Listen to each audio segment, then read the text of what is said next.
नीतीश कुमार और जयंत चौधरी के बाद अरविंद केजरीवाल ऐसे तीसरे नेता होंगे जो इंडी गठबंधन छोड़कर अलग होंगे, क्योंकि बंगाल में जिस तरह से ममता बनर्जी ने सीटों का ऑफर दिया, उसी तरह केजरीवाल ने दिल्ली में कांग्रेस को एक सीट का ऑफर दिया, ये कहते हुए कि वैसे तो कांग्रेस का कोई हक बनता नहीं, पर उनके मान को रखते हुए हम एक सीट दे सकते हैं। अगर कांग्रेस को ये पेशकश मंजूर हो तो ठीक, नहीं तो आम आदमी पार्टी अकेले ही सारी सीटों पर चुनाव लड़ेगी। आम आदमी पार्टी की पीएसी की बैठक के बाद कांग्रेस के जिस तरह से तेवर दिखा गए, उससे नहीं लगता कि कहीं भी दोनों पार्टियों के बीच गठबंधन की सूरत बन सकती है। आम आदमी पार्टी ने कांग्रेस के सामने अपनी शर्तें रखते हुए साफ कर दिया कि मंजूर नहीं किए जाने पर पार्टी अकेले चुनाव लड़ेगी।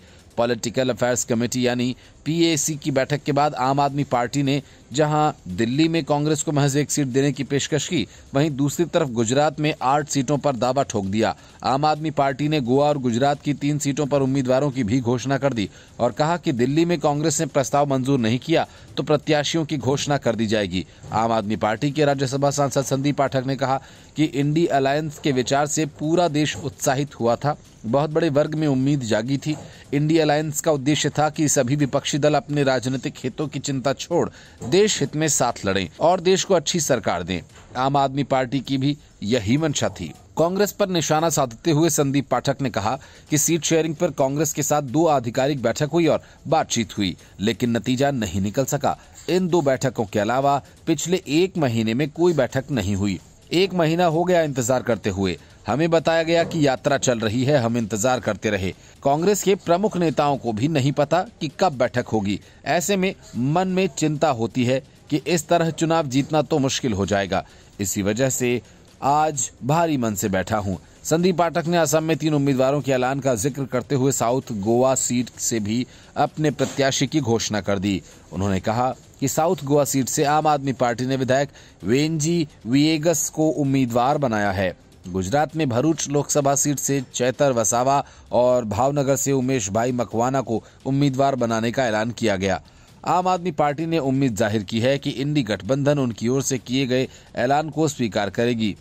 संदीप पाठक ने आम आदमी पार्टी और कांग्रेस को मिले वोटों की तुलना करते हुए आम आदमी पार्टी को 8 सीटों का हकदार बताया। उन्होंने कहा कि कुछ दिन बाद पार्टी 6 सीटों पर भी उम्मीदवार का ऐलान करेगी।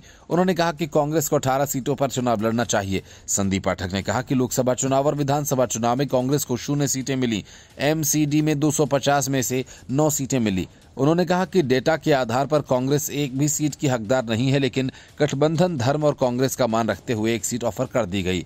उन्होंने कहा कि आज तो उम्मीदवार का ऐलान नहीं किया गया है, लेकिन नतीजा नहीं निकलता है तो अगले कुछ दिनों में 6 उम्मीदवार उतारे जाएंगे। संदीप पाठक ने कहा कि पूरा भरूच चैतर वसावा को उम्मीदवार बनाना चाहता है और भाजपा को ये हरा सकते हैं। उन्होंने कांग्रेस नेता अहमद पटेल की बेटी को कमजोर उम्मीदवार बताते हुए भरूच पर दावे को खारिज कर दिया। संदीप ने कहा कि कांग्रेस से जब ये सीट मांगी गई थी तो कहा गया था कि ये अहमद पटेल से जुड़ी है और यहां से उनकी बेटी को लड़ाया जाए।